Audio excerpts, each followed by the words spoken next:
So the Portland Trail Blazers and the Los Angeles Clippers made a trade just the other day. And initially I was thinking, wow, the crowd goes mild. What a mediocre trade across the board. And I had a night to sleep on it. And I thought about it this morning. And I think it looks worse and worse the more you look at it in the abstract for the Blazers. The Clippers, also not great. It's kind of like a C minus, C plus trade in that range of not really what we needed, not really what we want, but it does make the team maybe slightly better. But as for the Portland Trail Blazers, this is horrible. Just looking at it, it's Norman Powell and Robert Covington going to the Los Angeles Clippers for Eric Bledsoe, Justice Winslow, Keon Johnson, and a second-round pick. The difference between good and bad front offices in this is very stark, though. The Clippers don't care about money, don't care about the luxury tax. They're trying to win now. They're trying to put championships under their belt for the first time in their franchise history. The Blazers are trying to save money. So you look at the 2021-2022 luxury cap totals, the Clippers are over. They're going to be paying an estimated $112 million in luxury tax because they've gone over because they're ready to win. The Portland Trail Blazers, on the other hand, with a once-in-a-generation type of talent in Damian Lillard on their team, are saying, you know what? We're going to stay under the luxury tax. We're going to stay under the salary cap. So they are $900,000, basically $1 million under after this trade has been completed, which was the main objective. But what hurts the most is that Gary Trent Jr. got sent away for Norman Powell. 2 first-round picks got sent away for Robert Covington. And now those have culminated in Eric Bledsoe, Justice Winslow, Keon Johnson, and a second-round pick. You traded away Gary Trent Jr., 2 firsts, which turned out to be Isaiah Stewart and some other decent player off the bench, I don't remember, for basically this haul right here. And it's majorly disappointing for a team that's supposed to have championship aspirations, but it looks like they're trying to throw in the towel. It looks like they're trying to start the rebuild while at the same time remaining moderately competitive. Eric Bledsoe is here for the contract. He's getting tossed around like a cheap hooker these days. Justice Winslow was okay for the Clippers. He was a guy with huge upside coming out of the draft and never really lived up to it. He's been And Keon Johnson, though, I'm actually a big believer in. So I think he's the biggest trade piece that was moved outside of maybe Norman Powell. I was a huge Keon Johnson believer coming into the draft. I actually graded him as like my 7th overall player because I value athletics way too high. And he was that guy who had that freak 48-inch vertical, highest vertical ever in NBA history, I think, or something similar to that. The dude is a crazy athlete. Now his offense is still very, very rough. His shot is poor. His three-point percentages is in the low 30s. It was in the high 20s in college, but most of his offense came from the offensive glass. That said, he's a great defender already. He's got decent size at 6'4", super skinny, so he's going to need to bulk up. But let's just say he gets his jump shot under his belt. He's super young at 19 years old. Give him a few years to develop. He could definitely become a very good player, probably Norman Powell plus because of the crazy athletics. So I don't hate picking up Keon Johnson. I'm a big fan of him, and he's balling out in the G League, dropping 20 and 30-point games like it's nothing. That said, the Portland Trail Blazers gave up 2/5 of their starting rotation for this in Norman Powell and Robert Covington. Robert Covington is a replaceable guy, solid 3 and D, Jay Crowder-esque, Dario Saric, just kind of in that tier of, he could be the 5th starter on a championship roster if you really need him to, preferably coming off the bench. Norman Powell is a good player. He's a very solid wing player. Across the board, drops 18 a night. His issue is that he's 6'3". CJ McCollum's height is 6'3". Damian Lillard's height is 6'3". So he's a severely undersized wing player. He's a good one at that, and I don't regret having him on a championship caliber team, seeing him ball out in the playoffs yet again. But he's way too short to guard the bigger wings like the LeBron Jameses. He's always going to be a defensive liability no matter how hard he tries. Just taking this from the Los Angeles Clippers perspective, it's fine. They're still desperately in need of a point guard now that they got rid of Rajon Rondo, now that they got rid of Patrick Beverley, and now that they got rid of Eric Bledsoe. They are literally point guard less. And even when they had some of those guys, Paul George was the primary ball handler who's out for most of the regular season, if not the entire year, as well as the fact that Kawhi Leonard may or may not be coming back. My money's on he's not coming back because that's his history. So they have zero facilitating whatsoever. And Ty Lue is a great coach. He's going to be able to work around this. The Clippers are almost like the next man up kind of mentality that the Warriors were doing, strength in numbers. They have so many talented players on this team. Marcus Morris Sr. is a bucket. Norman Powell now. Luke Kennard is splashing like crazy. Robert Covington, Reggie Jackson is one of my favorite players in the league. Serge Ibaka, Vika Zubac, Nicholas Batum, Terrence Mann, Isaiah Hardenstein has been balling out. Jason Preston should be coming back soon. He's been hurt the whole season. And Brandon Boston Jr. has been balling out as well. Amir Coffey and Jay Scrub been very good this season when they came in. They're like 14, 15 players deep of quality players, but they don't have a point guard. They have the centers that I talk about. You know, I always say you need 1.5 centers, one to defend the rim, one to stretch the floor from the three-point line, and one to guard the big, huge bodies like Joel Embiid and Nikola Vucevic. And they have that. Serge Ibaka, Vika Zubac, even Nicholas Batum. Now Robert Covington can moonlight as a small ball 5, but they don't have any point guard. And I say you need 2 point guards, one to run the starting unit, one to run the backup unit. And they have neither. So they are point guard needy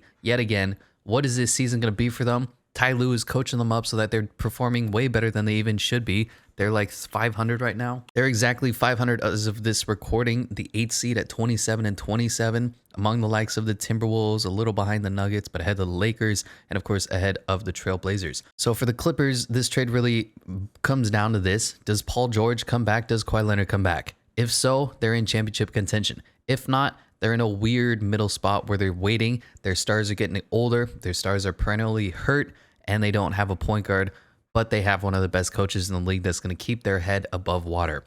Where does this put them? Not great, which is why I've seen people give the Clippers an A grade on this. Not a big fan of that. You have this point guard by committee thing going on, which isn't a great way to win basketball games, but at the same time, Kawhi's out, Paul George is out. Yeah. As for the contracts, Norman Powell is going to be locked in for the rest of his goddamn career. 2025, 2026 season, when he's going to be an old ass man, is when he's going to be finally a free agent. He got locked up pretty high for the Blazers, which is bizarre. They re-sign him and then immediately trade him. But the Blazers are a fucking mess. Robert Covington is in the final year of his deal, going to be a free agent. I think they might have some sort of rights that they'll be able to extend to. As for the Blazers are a mess. Now, they were already in a difficult situation. Don't get me wrong. They have like 5 6'3" guys, Norman Powell, CJ McCollum, Damian Lillard, Anthony Simons has balled out. So they needed to get out from there, get some wing players for once in their lives. Yusuf Nurkic is going to be a good enough center. They just need a 3, they need a 4, maybe even a 2. That can be the player that they need finally out on the perimeter. They didn't get that. They got Keon Johnson, who's a 2, 6'4". They got Eric Bledsoe, who's a point guard. Of course, they need another point guard, another undersized guy at 6'1". And they got Justice Winslow, who in theory is a wing player, but he's really, really bad. He was okay for the Clippers, who are always doing this redemption tour. They're bringing in players who are doubted by everybody else, and they're making them play better because that's how good of a coach Ty Lue is. Justice Winslow on the Blazers is going to be ass. I can already predict that now. He's locked in for another $3 million next season. What are they going to do with him? Make him depth behind Nasir Little and Ben McLemore maybe? I just don't really like what's going on with him in general. CJ Ellaby's been fine, and he might see minutes reduction as well.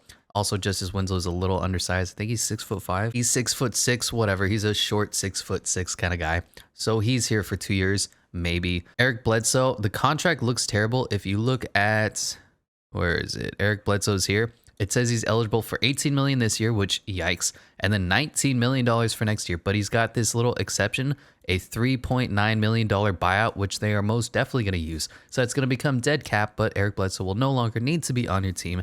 Thank the heavens. But at the end of the day, this trade was about 2 things: bringing in Keon Johnson, who I suppose the Blazers were really high on, and getting under the salary cap, which is what you hate to hear when you have a team that should be trying to win now, but they are absolutely not. So at this point, hopefully, this is the first domino of things to come of the rebuild to officially start. Keep Anthony Simons, dump everybody else, is kind of the mentality that Portland should probably be going for. Damian Lillard can get you a lot of draft capital. CJ McCollum as well. Yusuf Nurkic is a very serviceable center. Get something for him. Just blow up the whole damn team and stop giving up every single first-round pick you have for the next 7 years in efforts to win now. My biggest problem with this trade is that it was a little blow up and rebuild, and it was a little win now. They did the worst of both worlds in that they didn't even get a first-round pick out of it. They didn't get a quality, serviceable starter out of it. They got somewhere in between for both trading their starters for a rebuild and trading their starters to win now. Other than working out how they were able to stay $1 million under the cap, the rest of this trade is a big yikes. So let's look at some reactions here. What is it? CBS Sports. The Clippers got an A. So it says the Clippers luxury tax is going to be bigger after this trade, but Ballmer doesn't care. Yeah, that's true. He's like a mega billionaire. He doesn't care about $100 million. He wants to win, and this trade is going to help the Clippers do that. I don't know about that. That's my issue with the trade for the Clippers, is that they're getting rid of all point guards now. Norman Powell's a good player, but is he really going to push the team over the top? No. Kawhi Leonard and Paul George is. And they already have depth behind him. Markieff Morris, Luke Kennard, Nicholas Batum, Terrence Mann. This is a team that didn't need more wing depth. They got it, but they didn't need it. They need their stars to come back. Anyway, blah, blah, blah. Even with all the injuries, they're 27-27 and 3 games out of 5th place in the Western Conference. That's because Ty Lue's an amazing coach. Powell will keep them afloat. Not really. If Kawhi Leonard comes back at all, of course. Yeah. Everything about the Clippers, I've said at the beginning of the season, comes down to, is Kawhi coming back? Now it's, is Kawhi coming back alongside Paul George? But at the end of the day, is Kawhi Leonard coming back to lead this team to a championship? As for the Blazers, they gave him a B-. I suppose this is CBS Sports not wanting to offend anybody in Portland, not wanting to ruin their ties that they have to the city. But yeah, this is not a B-. By the way, great UI you have going here. The Trailblazers are looking to the future, so it's not surprising they moved on from Powell and Covington. I understand that if they're going full rebuild. It feels like they could have gotten more in return given the season that Powell is having. Exactly. In any case, this deal gives them much needed flexibility moving forward, aka not paying the luxury tax. Bledsoe's money will mostly come off the books, like I said, with that $3 million buyout. Right now, they only have 6 fully guaranteed contracts next season. If they go full tank mode, they could add a top 10 or potentially top 5 picks to the mix and have a chance to really reset and figure out the future. So, yeah, it gave them the fact that they don't have to pay money anymore, but they didn't get any assets. You look at Sam Presti, he would have got like 6 first-round picks out of this. So this is not a B- at all. I know CBS Sports is trying to be nice here. They don't want their Portland correspondents to be like, how dare you? But this is probably a D trade for the Blazers and a C trade for the Clippers. What else? Who is it? USA Today? Great. Another hard-hitting sports. Regardless of how I feel about Norman Powell or Covington, this was an outstanding deal by the Clippers. Are you kidding me? The Clippers gave up everything they had in their arsenal to land Paul George. Understand that, but it was essentially one of the great things I heard. It was that you were trading all those assets for Paul George and Kawhi Leonard. So while it looks lopsided in that they were only getting Paul George in return, Paul George meant Kawhi Leonard is coming. That's why you can justify doing that. One element is Oklahoma City received LA's first-round pick in 2022. Yeah, that's fine. Typically, a team with 200 stars would tank, but there's no point in the season. Yep. Powell and Covington are both win-now players. Yes, they are. Covington is still a positive impact player. He's at this point in his career. Powell is from Southern California, went to the college. Okay, that has nothing to do with basketball. Although he has large salary owed to him, he's an efficient scorer who can well off the catch and off the dribble. What? He is an efficient scorer who can well off the catch and off the dribble. I assume he shoot well off the whatever. They don't care about their articles here at USA Today. LA's front office deserves a standing ovation for landing both these players without surrendering a first-round pick.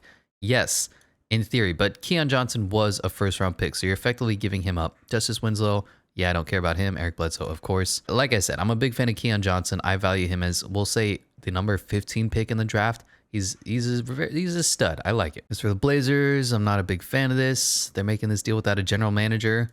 Yeah. Most importantly, Portland only recently traded Gary Trent Jr. Yeah, the thing about this trade is it always falls back to Gary Trent Jr., a 6'6" wing, scoring 18 points a game, balling out right now, only 23 years old. I've read that so many freaking times, and he fits the timeline of a rebuilding franchise. So, unfortunately for the Blazers, they went from win now to now they're trying to rebuild, and they're not even getting the assets. It's just an absolute mess. Rumors suggest the Blazers didn't want to re-sign Powell to $90 million. Traded away Covington for 2 first-round picks. They couldn't squeeze a first-round pick from the Jazz, Timberwolves, Cavs, or Clippers. Yeah, I mean, they don't have a GM, or whatever they're doing sucks. So this is the meat of the deal. Portland essentially surrendered Gary Trent Jr. and 2 first-round picks for Keon Johnson, Justice Winslow, Eric Bledsoe, and a future second-round pick to show for it. So it's just brutal if you look at it in the abstract. I'm not sure what Portland was going for with this one. Maybe they thought Johnson is really special. If that were the case, though, they probably could have had him for much cheaper by trading into the latter half of the first round of the draft. Yeah, so at the end of the day, from no matter what angle you look at this,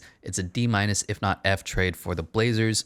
I think they're overrating the Clippers, but this is just a weird trade. But it is the first trade of the NBA trade deadline, trade rumors, trade everything, because they're still thinking, oh, let's trade James Harden for Ben Simmons, or where is Jeremy Grant gonna go? Let's trade DeMontis Sabonis. There's always rumors, and there's always news, and it's always 10 times more interesting than the shit that actually goes down at the trade deadline, unfortunately. So this is the reaction. Overall, weird trade. Okay for one team, really bad for the other. Don't know why either of them made it, but hey, this is what it is. Let me know what your thoughts are, what you agree with, what you disagree with, and I'll catch you in the next one.